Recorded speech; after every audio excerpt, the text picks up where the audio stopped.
Painting वाली चुड़ैल। लो भाई बब्बन, बन गई तस्वीर। जरा देखकर बताओ कैसी बनी है।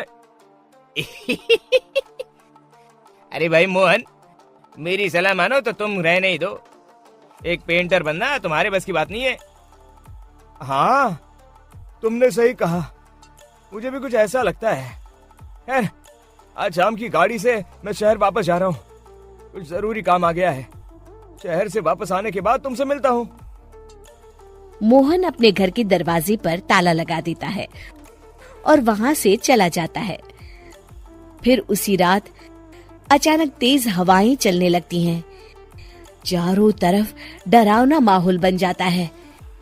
तभी मोहन की बनाई हुई पेंटिंग की वो औरत एक खतरनाक चुड़ैल में बदल जाती है और पेंटिंग से बाहर आ जाती है।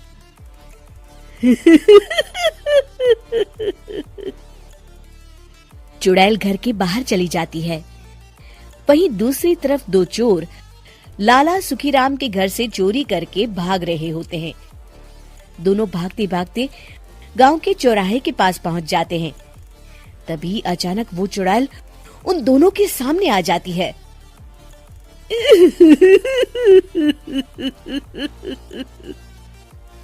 अरे मर गया रे, ये चुड़ैल कहाँ से आ गई? अरे मैंने तो तुझसे पहले ही कहा था कि आज अमावस्या की रात है, आज हमें चोरी नहीं करनी चाहिए। हाँ भाई बिल्ला, तुमने बिल्कुल सही कहा। जरा इसके दांत तो देखो, कितने बड़े हैं। चुड़ैल उन दोनों की तरफ बढ़ती है। अरे चुड़ैल दीदी, तुम चाहो तो ये सारे पैसे और जेवर ले लो, लेकिन हम दोनों को कुछ मत करना।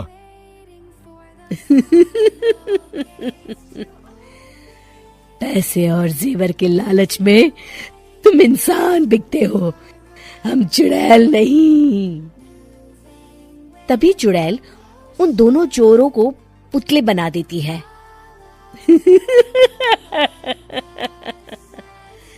मैं किसी को नहीं छोड़ूंगी, अब कोई मुझसे नहीं बच सकता।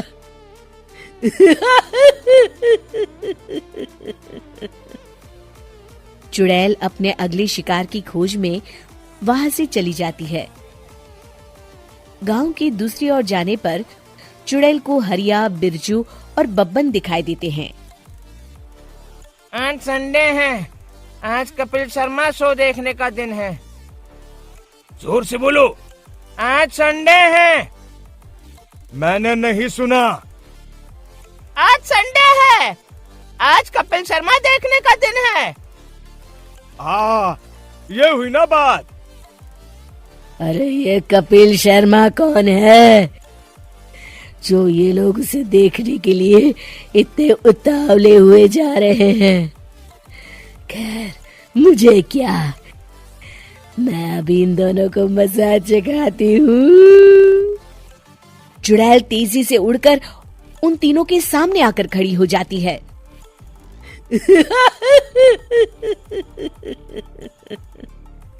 कपिल शर्मा शो बाद में देखना, पहले मुझे देख लो। बब्बन चुड़ैल को देखते ही पहचान जाता है। अरे ये तो तस्वीर वाली औरत के जैसी दिख रही है, मुझे अभी नहीं मरना है। अरे भागो रे। तीनों वहां से भाग खड़े होते हैं। बब्बन तो किसी तरह अपनी जान बचाकर वहां से भाग जाता है, लेकिन हरिया और बिरजू को चुड़ैल पकड़ लेती है और उन्हें पुतला बना देती है। फिर चुड़ैल बब्बन को पकड़ने के लिए उसका पीछा करती है, लेकिन बब्बन उसे कहीं नहीं दिखाई देता। अरे वो मोटा तो बड़ा तेज भागता है, शायद उस तरफ गया होगा। बब्बन एक दीवार के पीछे छुपकर बैठ जाता है और चुड़ैल उसके सामने से आगे निकल जाती है। बाल बाल बच गया। अगली सुबह बब्बन सभी गांव वालों को सारी बात बता देता है। फिर उस चुड़ैल के डर से रोज शाम होते ही पूरे गांव में सन्नाटा छा जाता था और कोई भी अपने घर के बाहर नहीं निकलता था। अरे ये क्या हो गया, इतनी देर से घूम रही हूँ, अभी तक एक भी आदमी नहीं मिला। अरे कहाँ मर गए सबके सब? चुड़ैल वहां से चली जाती है। इस तरह कुछ दिन बीत जाते हैं। फिर एक दिन मोहन गांव वापस आता है। बब्बन उसे बताता है कि उसकी बनाई तस्वीर से एक चुड़ैल बाहर आ गई है। मोहन समझ जाता है कि ये कोई आम कागज नहीं है। वो जो भी उस कागज पर बनाएगा वो असलियत का रूप ले लेगा। अरे मोहन भाई, अब तुम क्या करने वाले हो? मेरे पास एक बहुत बढ़िया तरकीब है। मैं इस कागज पर उस चुड़ैल की एक ऐसी तस्वीर बनाऊंगा जिसमें वो तपती धूप के नीचे खड़ी दिखाई देगी, और फिर जैसे ही सवेरा होगा वो चुड़ैल इस कागज से निकलकर बाहर चली जाएगी और सूरज की तेज धूप में जलकर राख हो जाएंगी। मोहन बिल्कुल वैसे ही तस्वीर बना देता है और जैसे ही सवेरा होता है वो चुड़ैल कागज से निकलकर बाहर धूप में चली जाती है और सूरज की गर्मी बर्दाश्त नहीं कर पाती और जलकर राख हो जाती है।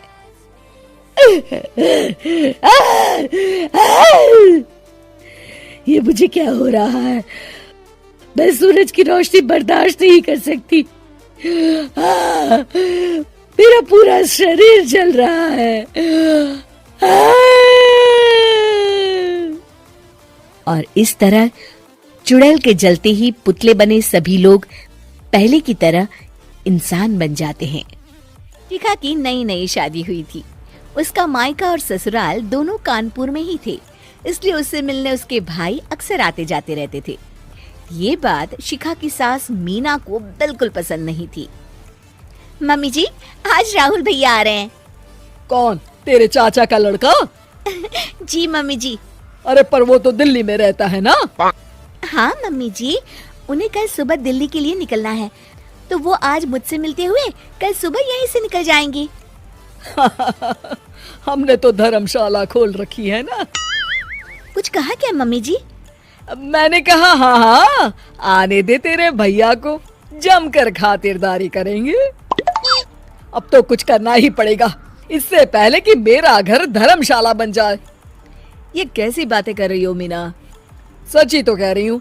अभी इसकी शादी को साल भर भी नहीं हुआ और आए दिन इसके घर वाले आ धमकते हैं। अरे तो क्या हुआ, वो इसी शहर में रहते हैं तो हाल चाल लेने आ जाते हैं। इस बार मैं उनका हाल और चाल दोनों ही बिगाड़ दूंगी। अब बहुत हो गया जी। अरे ये कैसी बातें कर रही हो? हे भगवान, बस आप तो देखते जाइए। शाम को राहुल आता है। नमस्ते आंटी, कैसे हैं आप लोग? हम लोग तो ठीक है, तुम कैसे हो बेटा? मैं भी अच्छा ही हूँ आंटी। बस आज रात के बाद नहीं रहोगे। चलिए भैया, मैं आपको हमारा घर दिखाती हूँ। रात में खाने के टेबल पर शिखा, रोहित कहीं दिखाई नहीं दे रहा। जी भैया, वो ऑफिस के काम से बाहर गए हैं, कल शाम तक आएंगे। अच्छा अच्छा। बेटा, क्या तुम भूत प्रेत में मानते हो? नहीं नहीं आंटी जी, पर अचानक आपको ये ख्याल कहाँ से आ गया? पता नहीं क्यों, कभी कभी मुझे लगता है जैसे रात के समय बैठक में कोई घूमता रहता है। ये आप क्या कह रही हैं मम्मी जी? हाँ, तुम लोग घबरा ना जाओ, इसलिए मैंने आज तक इस बारे में कुछ नहीं कहा। ये आपका वहम होगा आंटी जी, ऐसा कुछ नहीं होता। हो सकता है। चलो अब मेरा सोने का टाइम हो गया है तो चलती हूँ मैं। शिखा बेटा, राहुल के सोने की व्यवस्था वहीं दीवान पर कर देना। जी पापा जी। अब चलिए भी। अच्छा, तो बैठक में सोने वाले हैं साहबजादे। क्या बड़बड़ा रही हो? कुछ नहीं, आप सो जाइए। मीना और महेश के सोने के बाद शिखा और राहुल आपस में बात कर रहे होते हैं, तभी डोरबेल बजती है। अरे आप! सरप्राइज! काम जल्दी खत्म हो गया तो मैं आज ही चला आया। ये तो बहुत अच्छा किया। देखिए राहुल भैया भी आए हुए हैं, आप दोनों का मिलना भी हो जाएगा। कैसे हो रोहित? मैं तो ठीक हूँ भैया। शिखा, मैं भी आज यहीं सो जाता हूँ, राहुल भैया से बातचीत भी हो जाएगी। अच्छा अच्छा ठीक है। मीना आधी रात को उठती है, कंबल मुंह से पैर तक ओढ़ के डंडा लेके बैठक में आती है और देखती है दीवान पर चादर ओढ़े कोई लेटा हुआ है। देखो तो, कैसे मजे से सो रहा है बहन के ससुराल में। मीना ताबड़तोड़ 4-5 डंडे मार देती है। अरे मर गया, अरे बचाओ बचाओ, कौन है? मीना जल्दी से अपने कमरे में भाग जाती है। हे भगवान, ये मैंने क्या किया? ये रोहित कहाँ से आ गया? लगता है ये नालायक राहुल मेहमानों वाले कमरे में सो गया होगा। आज तो इसकी खैर नहीं। उधर बैठक में, अरे क्या हुआ रोहित? मैं बाथरूम में था, तुम्हारे चिल्लाने की आवाज सुनी। पता है भैया, मैं सो रहा था, अचानक से कोई आकर मुझे डंडे मारने लगा। ये क्या कह रहे हो? लगता है तुम भी आंटी की तरह भूत प्रेत में मानते हो। नहीं नहीं भैया, सच में कोई आया था। मैं तो जा रहा हूँ मेहमानों वाले कमरे में सोने के लिए। इस समय अपने रूम में जाऊंगा तो शिखा की नींद खराब हो जाएगी। ठीक है भाई, जाओ तुम, जहाँ तुम्हारा भूत डंडा लेके ना आ सके। थोड़ी देर बाद मीना कंबल ओढ़ के डंडा लेकर मेहमानों वाले कमरे में पहुंच जाती है। वो बिस्तर पर से रोहित को फिर डंडों से मारने लगती है। अरे मर गया, अरे मर गया। तू भूत प्रेत में नहीं मानता ना? ये ले, अब डंडे खा। हैं? ये तो माँ की आवाज है। रोहित कंबल खींच देता है। बेटा तू? अरे ये क्या कर रही हो माँ? मार मार के मेरा भरता बना दिया आपने। माफ कर दे मेरे लाल, मैंने तो तुझे ही मार मार के लाल कर दिया। मैं तो उस राहुल के बच्चे को सबक सिखाना चाहती थी। राहुल भैया को? हाँ बेटा, मुझे लगा अगर उसे डंडे मारूंगी तो शिखा के मायके वाले यहाँ आना छोड़ देंगे।